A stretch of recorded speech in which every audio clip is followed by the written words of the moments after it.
Have you always wanted to start your own podcast but don't know where to start? Don't have the right equipment? Don't have a place to host your new podcast?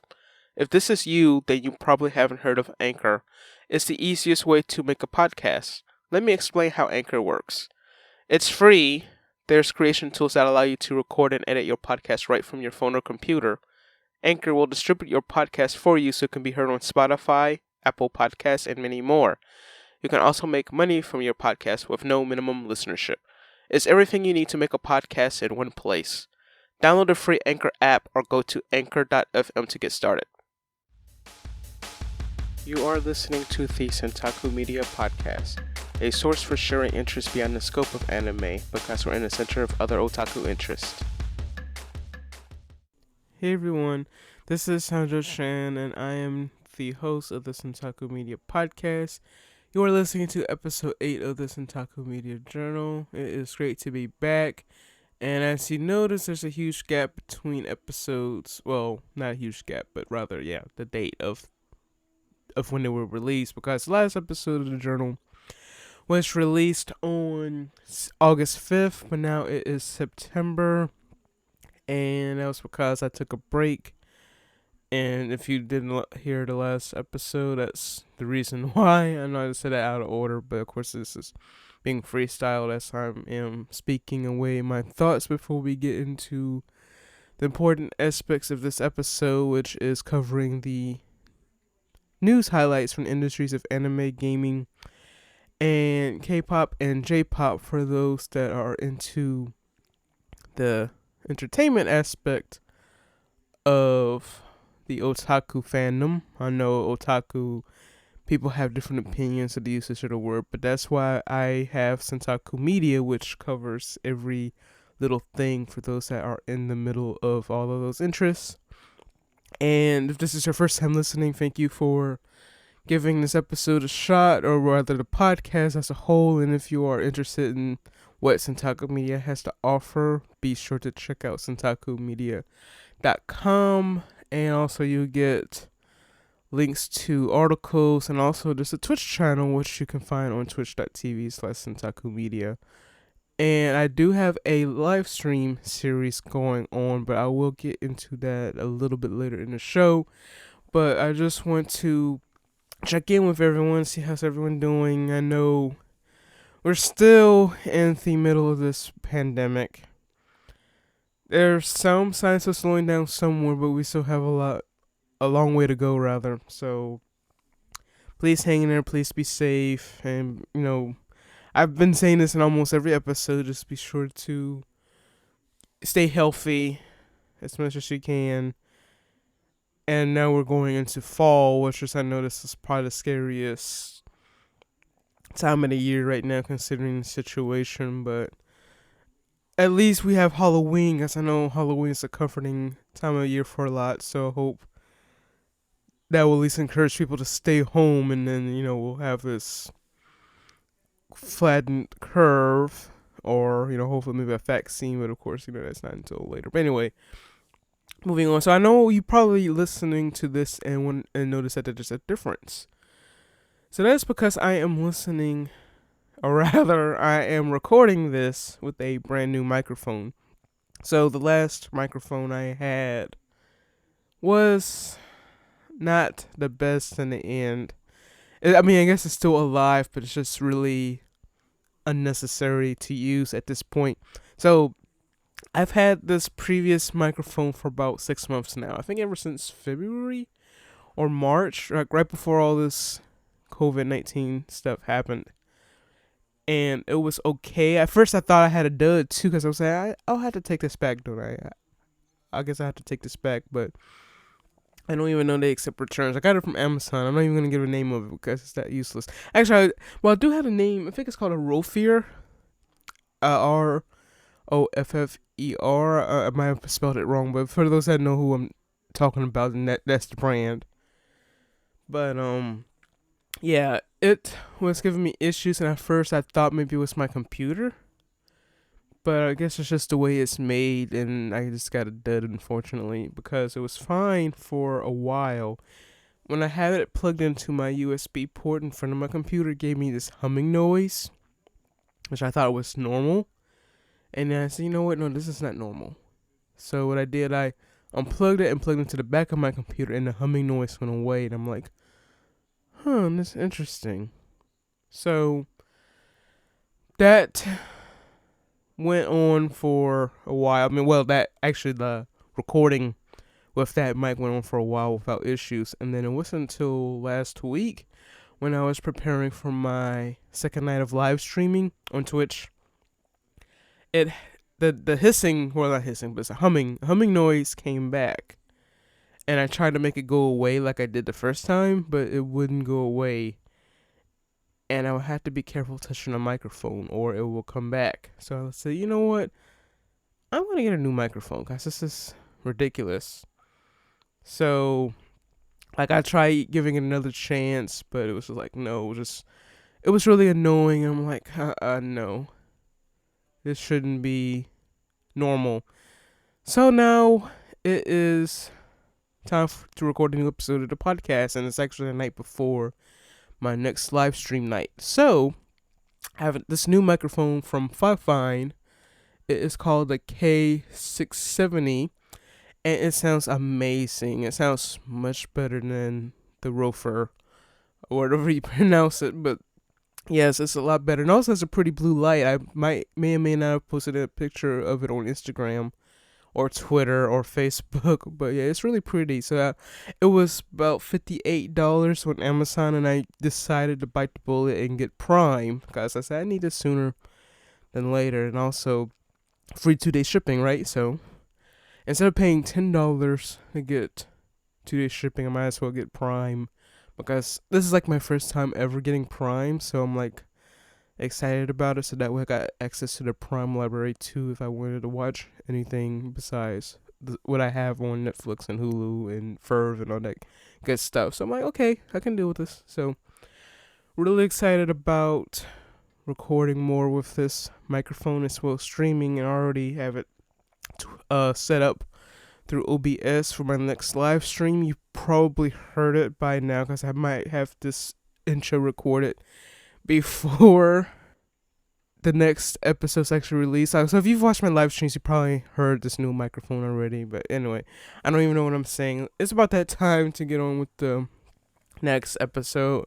I'm trying to keep the intro short from now on. I know I made it a little longer before, but I'm going to try at least limit it to, I don't know, that might change every episode. I say that, might say it'll be a little longer, it'll be a little shorter, but we're at the 7-minute mark now, so I'm like, maybe I'm not gonna keep my promise. But anyway, stay tuned for what's happening, what has happened in the month of August for news, and stay tuned for a message from our sponsor. You've listened to the podcast, now read a blog. Check out the rest of Centaku Media, which features news, reviews, and observations written with a unique approach, catering to like-minded fans of anime and related subcultures. We love anime, but we also share beyond because we're in the center of other otaku media. If this is your mood, please follow along. Check out Centaku Media in the link of the show page or go to centakumedia.com. Be sure to follow us on Twitter, Instagram, and Facebook at Centaku Media.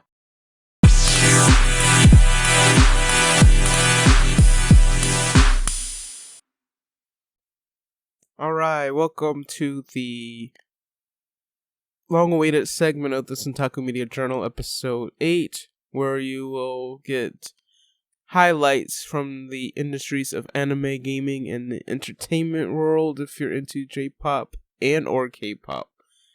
But chances are it's probably K-pop related this time around, and also I want to try something a little different, which I've tried in the past, but this time it has to be I had to like basically follow along with it, or at least just go along with it based on my instincts. But I'm going to try to keep a minimum of 3 stories per industry, so that way I could not bore out anyone and also not burn myself out. Of course, this is the reason why I took a break from the posting a podcast like I usually do. So hopefully with sticking on schedule more or less. I'll try to, make it more efficient for everyone involved. So, to kick off our Centaku Media Journal, I do have news for the anime industry. We got 3 pieces of news here. And while I was gone, Crunchyroll has new English dubs of some of their highly anticipated summer 2020. Well, it's not really anticipated anymore because we're going into fall now, but they were anticipated once upon a time. But of course, one of those series includes The God of High School, which is my current favorite out of the anime that has aired this summer. And of course, Crunchyroll also has a few that has come out in the time since the last episode of the Centaku Media Journal. But for those that are curious to see what series and who's in them, I have the list here from the Crunchyroll article. And of course, the besides The God of High School, the other dubs include Re:Zero and Rent a Girlfriend. So for one of them is actually Monster Girl Doctor. And of course, all of these are out already. So if you're interested in catching the English dub of it, just go to Crunchyroll. You can watch. I think the first episode of English dub is free, but of course, I know usually how it goes is that, if you want to catch the debut episode of a show, you have to wait till the next week when episode 2 comes out to watch the first one for free. But otherwise, you can just get a FERV subscription, which I have, and I recommend it because you can get other anime series too besides just Crunchyroll's catalog. And this is not an ad, by the way. I just actually have it, but yeah. So if you have a FERV, you can check these out as well as the current episodes of the Japanese dub as well. But anyway, so one of the dubs they have announced that's available now is Monster Girl Doctor. So for the cast of that show, we have the voice of Dr. Glenn Libet, I guess, if that's how you pronounce it. The character's voiced by Griffin Poto, and Sapentite, or Sapfi Nekis, is voiced by Christina Fee. Tassalia says, I'm gonna butcher a lot of these names, so I apologize in advance. I'm not familiar with the show, but if you are, I apologize. So one of the characters is Scythia, I guess, is voiced by Julia McLeafane, and Lulala Heen is voiced by Ryan Bartley. Now for the God of High School, which is something I'm familiar with.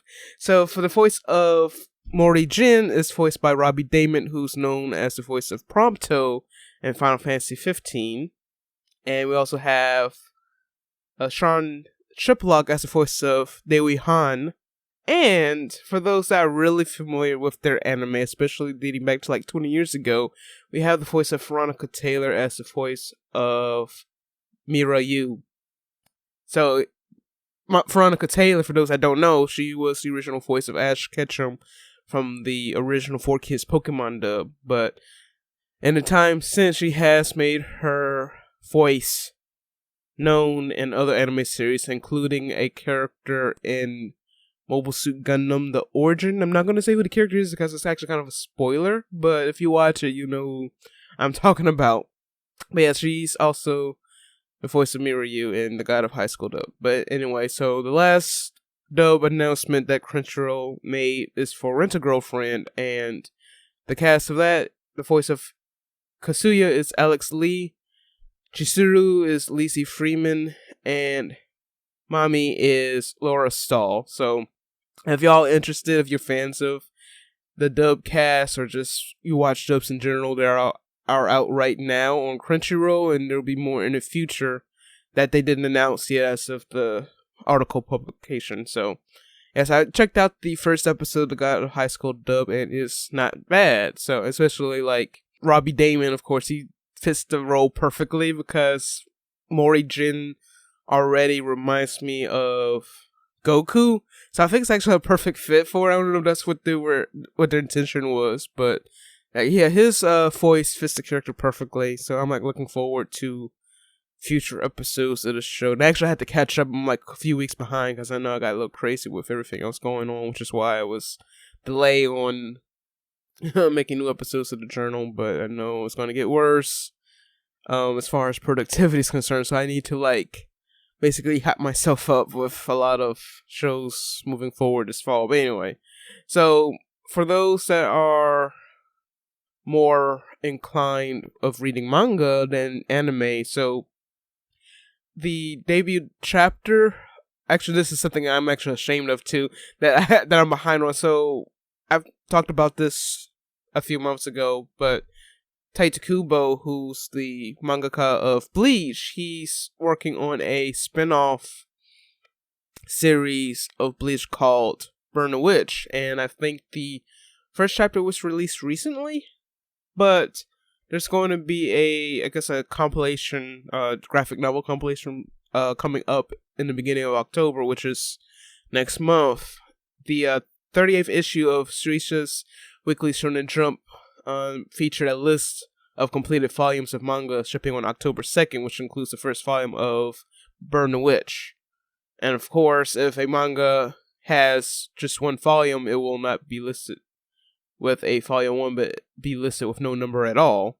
And so, the Shonen Jump issue revealed that the manga will have 4 total chapters.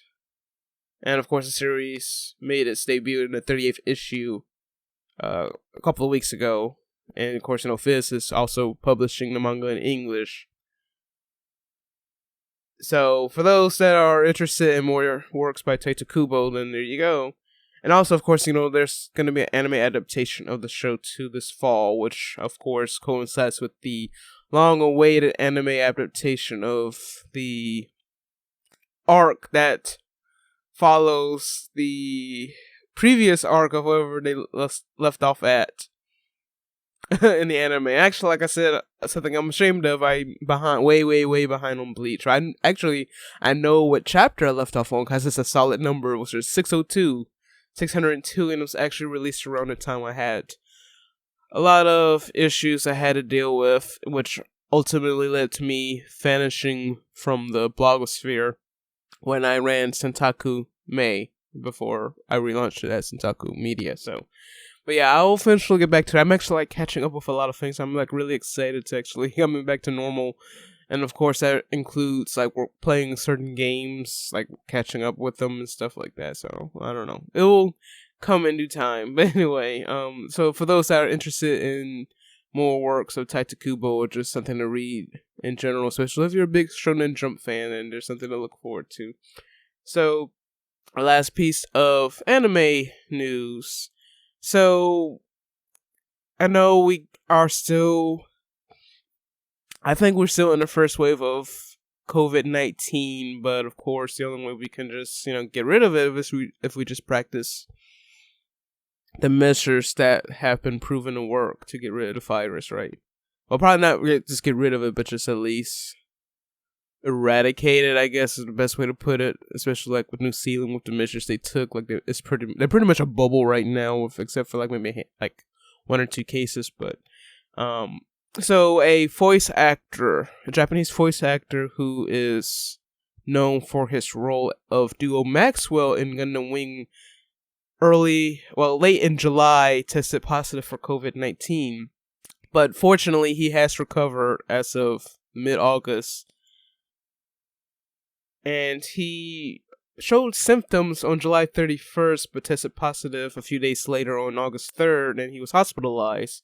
And he couldn't recall where he caught the virus. And I know in Japan, they are, practicing mask measures very well, but I'm pretty sure there's some places where, I'm guessing, from what I've read, from some on message boards, is that Japan is a densely populated country, so like everyone is like stacked together, even though they're so I guessing even though they can wear masks, comfortably, like unlike some countries. I'm not going to say what country that is. I wonder who it is, but they're probably not practicing social distancing as much as a lot of people are. So that's probably the reason why some people are still getting infected in Japan.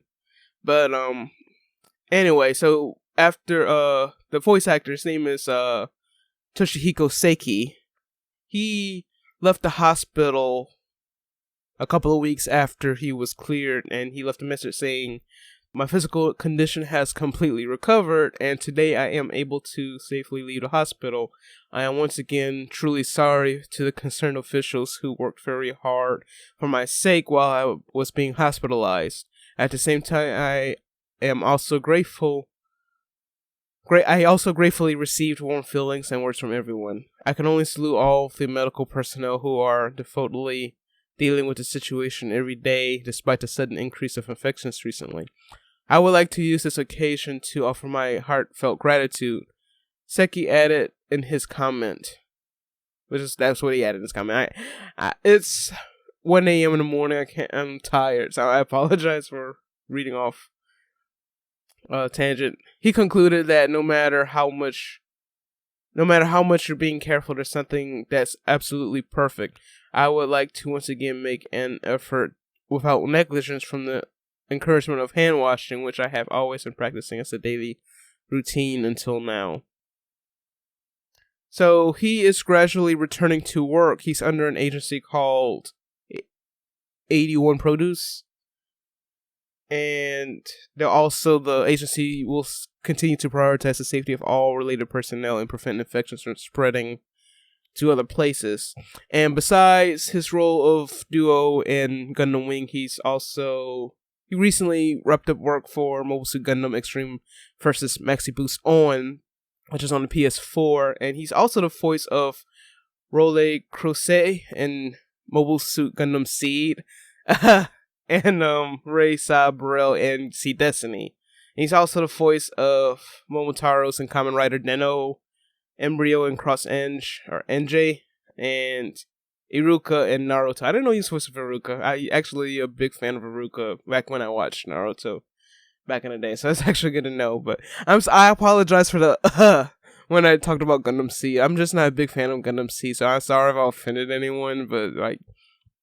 But that wasn't necessary. But I really have like an article about Gundam Seed that I probably will just keep to the blog, but I won't talk about on the podcast, especially here. So I apologize, but yeah. So he voiced 2 characters in Gundam Seed.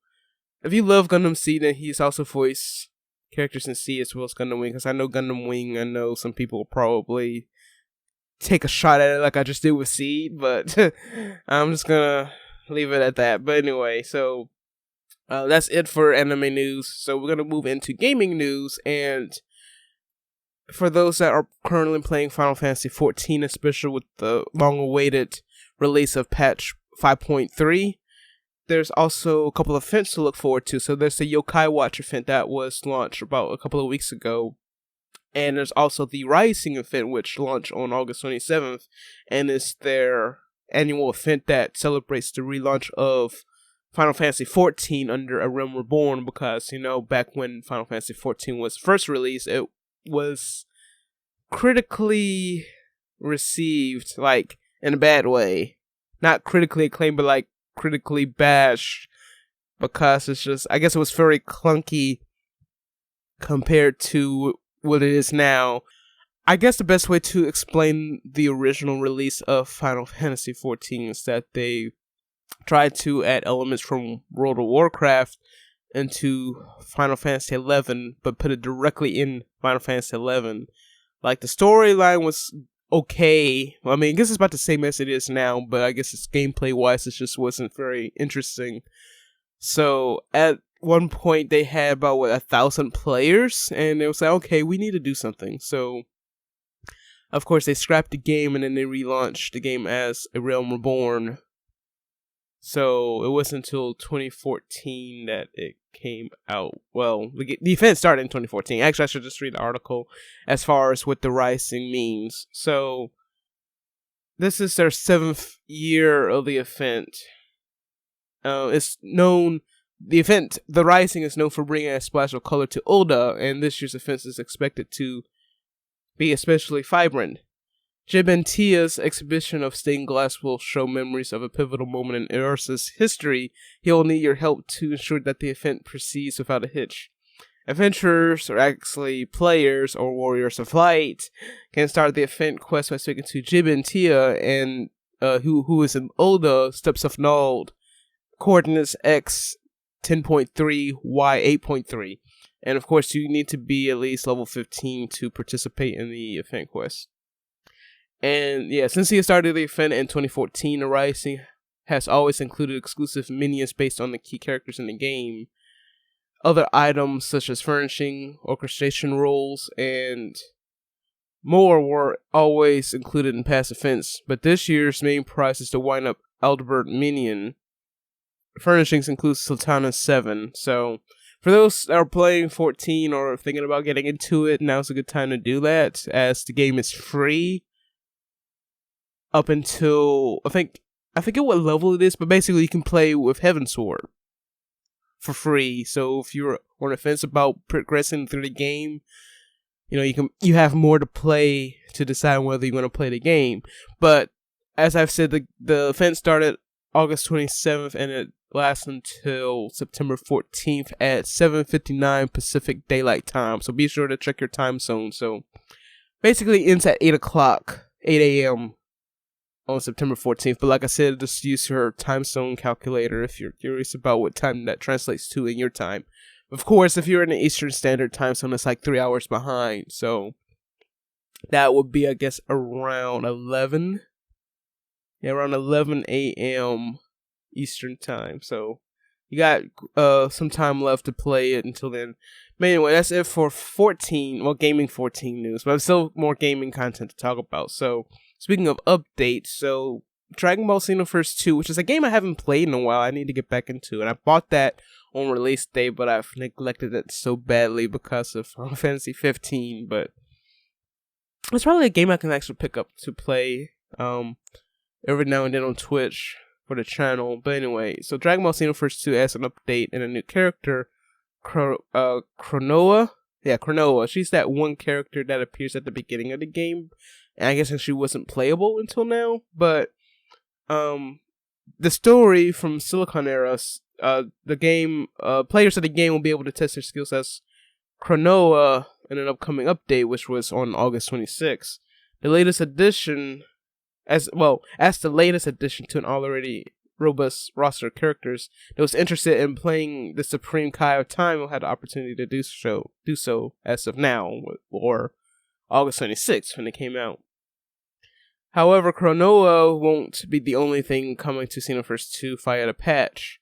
An extra mission will be added to the game, giving players more to do, and CC minions will be added to the game with this update as well. You can check out more about that feature here. There will also be over 80 illustrations players will be able to pick from to customize loading screens. More customization options like accessories will be available, and a handful of new skills will be added to the game as well.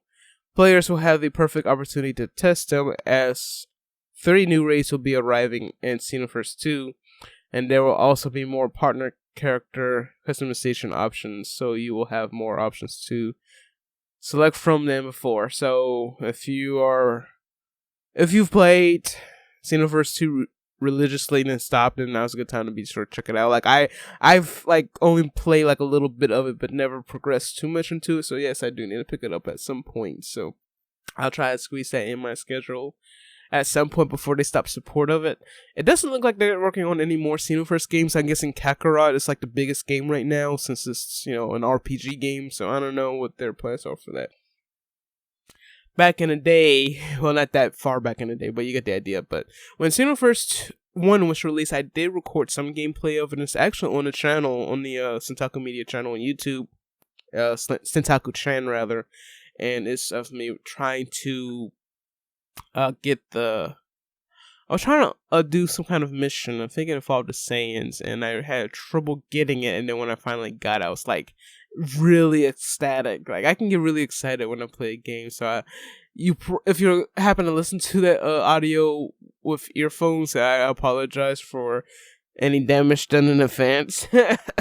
But yes, I do need to get back into Xenoverse 2, and eventually I will have to play Kakarot, but I'm waiting for a price drop on that, so I'm pretty sure it'll be soon, considering that, it's about that time of year, since we're in September, and it's, winding down to the final countdown, and I'm really looking forward to 2021 at this point, but yeah, just be patient. We'll get to 2021 eventually. So to close out our gaming news segment, so there's an iconic arcade in Akihabara called Sega Arcade 2. So with everything going on, everything shutting down due to COVID-19, this is probably one of the reasons why it's one of the latest arcades in Japan to meet its demise. So back in early August, it was announced that Sega Akihabara Building 2 arcade was closing its doors permanently, and it's been open for 17 years. And you can see, like, if you haven't seen it before, one way to tell, and I didn't notice until recently, and it's actually perfect considering the scope of the blog of Centaku Media. If you go to centakumedia.com, that is the current front page picture of the blog, which was taken on I forget what site it was, but the author's credit, they actually, here, let me go here right quick. I do have it right here if the page will load. But anyway, yes, this is actually perfect considering the scope of the blog, because it mixes everything like gaming and anime and all that stuff. Actually, no, this is a different building. I apologize. It's actually building 4, it shows there. But yeah, that's one of Sega's buildings that's still in business, I believe, because they have a total of 3. But there's, but one of them is gone. But this iconic one apparently has the stairs, the orange stairs. And it has at one point it had like a big poster of Love Live, according to one of the writers on the article for the Crunchyroll post. And of course, the building closed its doors on August 30th, and following the closing of its doors, everyone that's a loyal patron of the arcade, they gave the arcade their heartfelt message, and they applaud everyone that worked really hard at the building and all the memories that was shared there. So it's really a bittersweet way to send off an Akihabara icon. So it's gonna look really different, I guess, in the coming months, but it'll probably be much longer considering that there's probably nothing going to be there for a while due to the current pandemic. So for those that have gotten a chance to go to Japan, just be sure to cherish those memories if they got a chance to go there. But they do have a few other buildings. Sega has a few other buildings in Japan that's just like it. So that was building 4 that I actually pointed out. I apologize if I was building 2, but the same building design. The building design is different and similar, because they have the red writing on it and all that stuff. So yeah, so arcades are really, it's struggling now considering the pandemic, and arcades are basically dead here in the US, but it's just gonna get worse in Japan considering the situation. So that's kind of a bittersweet way to end the gaming news segment, but moving on, so I have some more bittersweet news as far as entertainment goes, and this next story has to do with a departure of a member of one of the many up-and-coming long-running groups. I mean, up-and-coming as in the groups that's been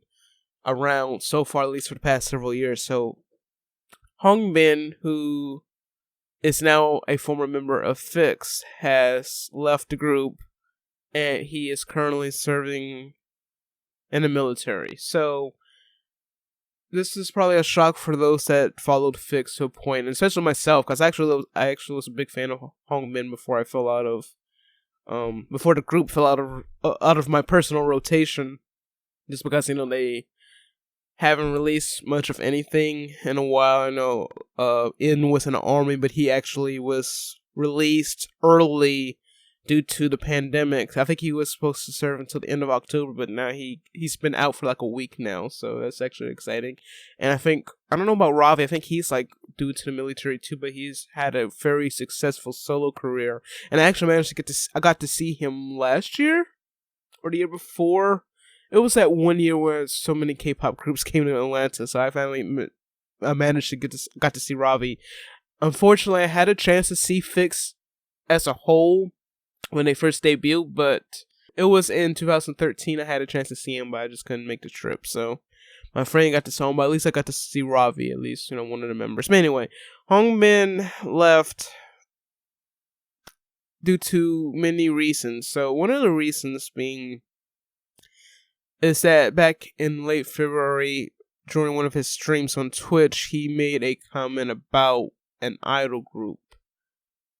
So one of the comments he made during the stream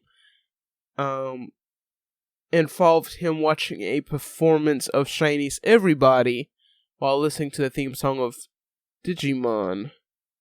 And he said, "Who combines this kind of idol music with band music? So lousy." And he also criticized the choreography of Infinite's Be Mine, saying, "If it were me, I would have hit the choreographer." So I'm like, what the heck? This is how it sounds like something that, I don't know, I hate to give him credit for, and I don't know if this is going to be accurate, but whatever. Sounds like something Dr. Disrespect would say. And I'm like, why would you say something like that? So, for Hongbin, immediately after he made a comment, he did a separate live stream apologizing for his comments, and also during the stream, he had to leave the chair as he was approached by a member of Jellyfish, which is the agency that's under that man's VIXX. And he told his viewers that if he's going to behave this way, he can't, leave the team. They just suggested he leave the team if he was going to behave this way. And he, apologized again for it. And it wasn't until last month, August, that he left the group. And he apologized for any hardships that he put his fans through following his comments, even though it was back in March or late February that it happened.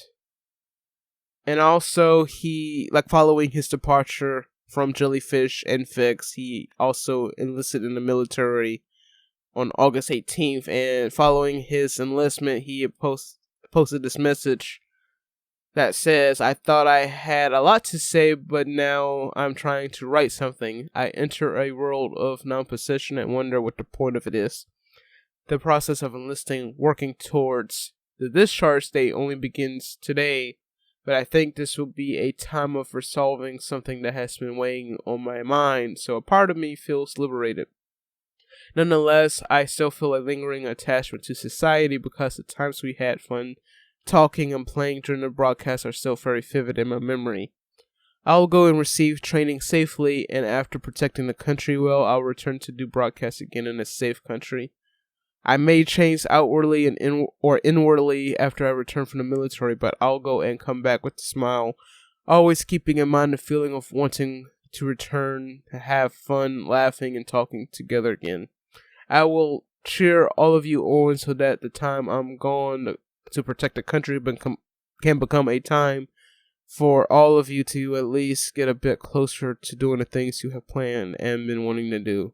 Finally, everyone, I'm really so crazy enlisting in the military. So, good luck to Hongbin and stay safe, and we look forward to whatever endeavors you pursue following the service of your country." So, if 2020 can get any weirder, so this is much weirder. So, yeah, so 2020, good times, y'all. But I don't have that many entertainment news stories this time around, considering that I'm trying to limit my time and productivity with this, at least until I get things, the way I like it. So the last story I have is of a Nigerian singer who goes by Lita. He was accused of ripping off a music video of GOT7, which is Just Right, which was released in 2015. So, in middle of August, he released his music video for his single Hold Me Down. So the music video itself, well, not the music video yet, but the song itself is actually, okay. But when I read this, I'm like, okay, maybe he's ripping off the song. But no, it says music video. So I'm like, huh, what's going on here? So apparently, frame for frame, he rips off every element of Got Seven's Just Right video. So, of course, for those that don't remember, Got Seven's music video is basically of a girl who I guess who's unattractive. She's, I guess, fits that stereotype of a nerdy girl. She's sitting down at her table looking in the mirror, and then like everything she touches or sees, it's basically you get the itty bitty, the miniature members of Got Seven just dancing around and amusing her, and making her happy. And basically, the subject of the song, I'm guessing, is that it doesn't matter, it doesn't matter if you're attractive or not, you're just right, just perfect the way you are, which, if I remember correctly, that's the theme of the song, the correct theme of the song. But anyway, the point is that every single frame of latest music video for Hold Me Down and Got Seven is like, it's a blatant ripoff. Like, maybe he's a big fan of Got Seven and wanted to copy the music video, but of course, stuff like that's a huge no. So yeah, he's in trouble. So there hasn't been any follow-up to this. I haven't seen any follow-ups to this because this was posted like a couple of weeks ago, but I haven't seen any more, like, any stories about it. So I will keep everyone updated if there have been any changes. But also, you gotta remember that, plagiarizing has become a, hot issue in the past, well, forever. I want to say like in the last few years. Because I know the biggest one, I think, so the biggest one actually wrote about this, I think, last year or early this year. I don't know, but for those that are familiar with K-pop, especially if they've been in it for a long time, such as myself, and not just the BTS era, there's a musician who goes by the name of Ivy who released a song called Sonata of Temptation or something like that. The music video for it is like, you could just like look at it and say, okay, someone is a really, really big fan of Final Fantasy VII Advent Children, because it's every single element of this music video screams Final Fantasy VII.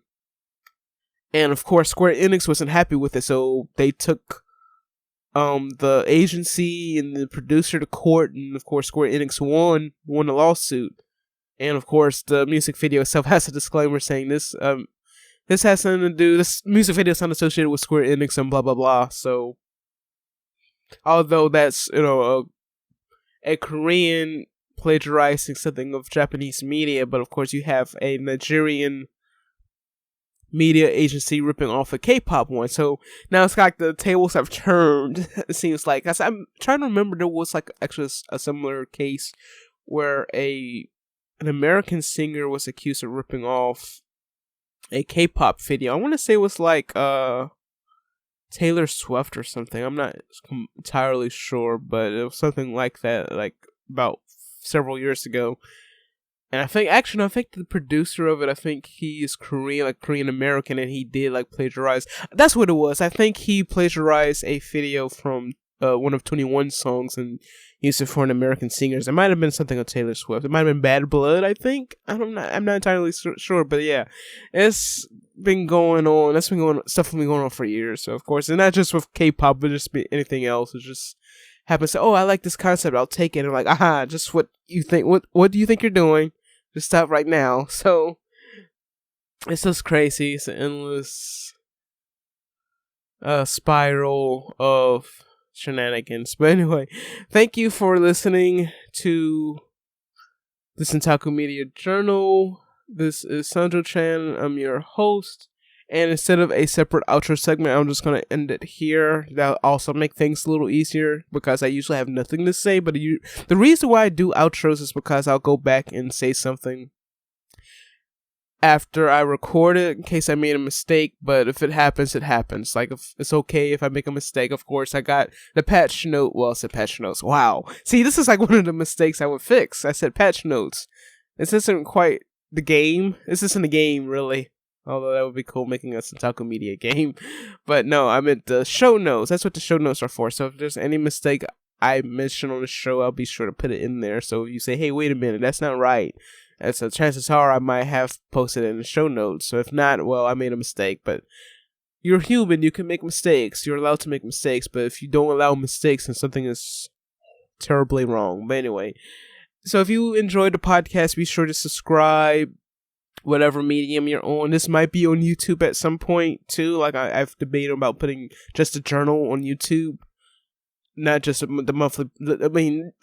See, this might be on YouTube at some point. So if you're on YouTube, be sure to follow Centaku Media on YouTube, which is Centaku-chan, and there'll also be some videos posted on there very soon. So be sure to subscribe and turn on notifications. Also be sure to follow Centaku Media on centakumedia.com on the blog, Twitter, Facebook, and Instagram at Centaku Media, and stay tuned for 2 weeks from the 2nd of September for episode 9 of the Centaku Media Journal. Hopefully maybe things will be a little better compared to this episode, but it might be the same. But again, this is still a work in progress, but I've liked what I've done so far, so I'm going to try to keep improving it. Even if I get to like 100 episodes, it's still going to be improvements until we get it just right. So, this is Sanjo-chan signing off, and I will see you next time.